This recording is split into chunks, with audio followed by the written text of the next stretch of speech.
สบายดีทุกคนเนาะมื้อนี้เฮาสิพามาเบิ่งโทรศัพท์ Xiaomi Redmi ที่เป็นศูนย์จีนเนาะเฮาสิมาเปลี่ยนให้มันเป็นศูนย์ไทยให้มันมีแอปภาษาไทยภาษาลาวนั่นเองเนาะอันหนึงเป็น Redmi Note 15เนาะแล้วก็อีกเครื่องหนึงเป็น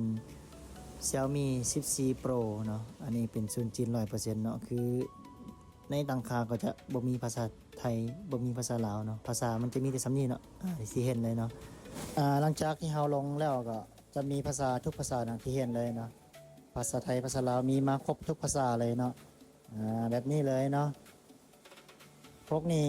จะเป็นศูนย์ไทย 100% เนาะจะมี Play Store Google Service มีแอป YouTube มันยังมาครบทุกอย่างเนาะใครที่ว่ามีงาน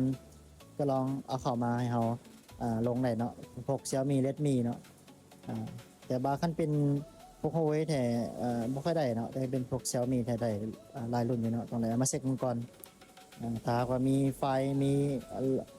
ลอมก็เฮ็ดได้คือกันเนาะแบบนี้เลยเนาะศูนย์ไทย 100% เนาะ Xiaomi